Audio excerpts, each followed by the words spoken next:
আসসালামু আলাইকুম।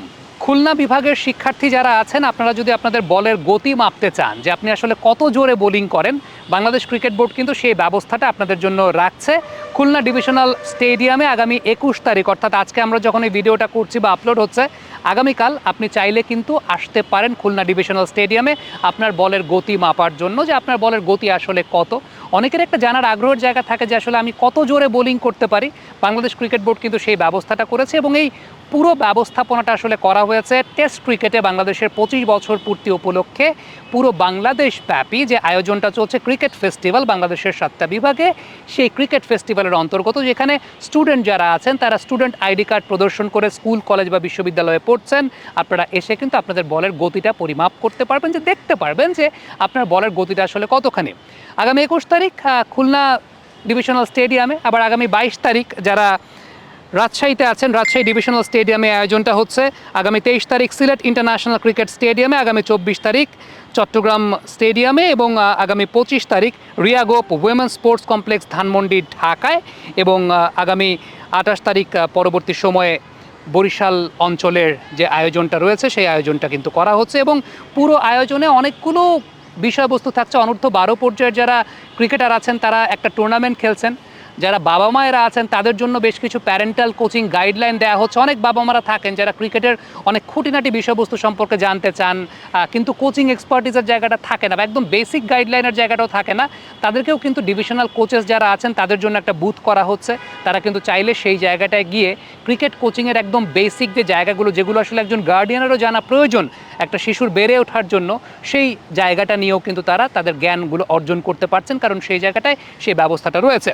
এছাড়াও আপনি যদি মনে করেন যে আপনি খুব ভালো কমেন্ট্রি করতে পারেন, আপনার কমেন্ট্রি স্কিলতে আছে, সেখানে কিন্তু কমেন্ট্রি বুথের ব্যবস্থাও থাকবে, যেখানে বাংলাদেশের টেস্ট ইতিহাসের বেশ কিছু স্বর্ণালী মুহূর্ত ভিডিওগুলো প্লে করা হবে। আপনি আপনার মতো করে কমেন্ট্রি করবেন, কে জানে এখান থেকেও হয়তো বা আগামী দিনের কমেন্টেটর বাংলাদেশ ক্রিকেট বোর্ডের যারা স্কাউট আছেন তারা সেই জায়গাটা থেকে খুঁজে বের করতে পারেন। সেগুলো রেকর্ড তো অবশ্যই বাংলাদেশ ক্রিকেট বোর্ডের কাছে থাকবে, সেই সুযোগটাও কিন্তু আপনার জন্য আছে। তবে পুরো আয়োজনটার আসলে মূল যে উপলক্ষের জায়গাটা, সেটা হচ্ছে আমাদের দেশের ক্রিকেটটাকে ৬৪ জেলায় ছড়িয়ে দেওয়ার বিষয়টা। এটা নিয়ে আরেকটা ভিডিও অনফিল্ডের পর্দায় রাত্রেবেলা আসবে, আপনারা দেখতে পাবেন, সেখানে বিস্তারিত আলোচনা আমরা করব।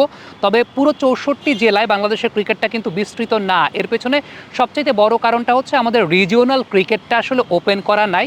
বাংলাদেশ ক্রিকেট বোর্ড চিন্তা করছে, একটা ডেকোরাম তারা তৈরি করছে, যেখানে পুরো ক্রিকেটটা আসলে কয়েকটা জোনে বিভক্ত করা হবে। সাপোজ আপনি ধরে নেন গ্রেটার রাজশাহী, গ্রেটার চট্টগ্রাম, যেখানে গ্রেটার রাজশাহী যদি আমি একটু এক্সাম্পল আপনাকে দিই, যেখানে রাজশাহী বিভাগের অন্তর্গত যে জেলাগুলো রয়েছে, রাজশাহী, বগুড়া, কিংবা ওই পার্টিকুলার অঞ্চলে আপনি যদি চিন্তা করেন যে রংপুর আছে, পঞ্চগড় আছে, দিনাজপুর আছে, এই যে অঞ্চলগুলো রয়েছে সেগুলোকে নিয়ে গ্রেটার রাজশাহী একটা অঞ্চল, নর্থ বেঙ্গল বেল্টের একটা অঞ্চল, যেখানে হয়তো বা আমরা যদি ধরে নেই একটা কথার কথা যে খালেদ মাসুদ পাইলট সে অঞ্চলের রিজিওনাল ক্রিকেট হেড হচ্ছেন বা ক্রিকেট হেড হলেন, তার দায়িত্বের জায়গাটা থাকবে সেই অঞ্চলের যে জেলাগুলো আছে সেই জেলাগুলোতে জেলা লিগগুলোকে অ্যাক্টিভ করা, ক্লাবগুলোকে অ্যাক্টিভ করা, দেন সেখানকার জেলা লিগগুলো চালু করা।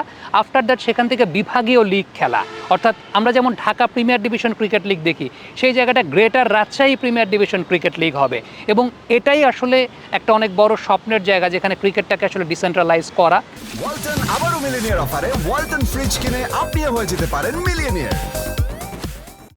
তার পাশাপাশি ওই পার্টিকুলার অঞ্চলের কোচদেরকে শিক্ষিত করার জায়গাটা, আধুনিক কোচিং বিদ্যায় শিক্ষিত করার যে জায়গাটা, সেটা ওই পার্টিকুলার অঞ্চলে ওই পার্টিকুলার যিনি আছেন ক্রিকেটের হেড বা থাকবেন ক্রিকেটের হেড, তিনি সেটা পরিচালনা করবেন। ঠিক তেমনিভাবে গ্রেটার চট্টগ্রাম, গ্রেটার খুলনা, এইভাবেই আসলে পরিকল্পনাগুলো বাংলাদেশ ক্রিকেট বোর্ড করছে, যেটা এই যে উৎসবটা টেস্ট ক্রিকেটের ২৫ বছর পূর্তি, সেই ২৫ বছর পূর্তির উৎসবের সময় ডিক্লেয়ার করা হবে বাংলাদেশ ক্রিকেট বোর্ডের তরফ থেকে। এবং যদি এগুলোর বাস্তবায়ন করা যায়, এবং এটার জন্য আসলে অনেকের সহযোগিতা খুব প্রয়োজন। বাংলাদেশের ক্রিকেটে একটা সমস্যার জায়গা আমরা সবসময় দেখি, সেটা হচ্ছে জেলা ক্রীড়া সংস্থা বা বিভাগীয় ক্রীড়া সংস্থাগুলোর সঙ্গে ক্রিকেট বোর্ডের একটা দূরত্ব থেকে যায়, কিংবা ওই যে পারস্পরিক যে সমন্বয়ের জায়গাটা, সেটা অনেক সময় ঘাটতি পড়ে যায়। সেই জায়গাটাও কমানোর চেষ্টা করা হচ্ছে।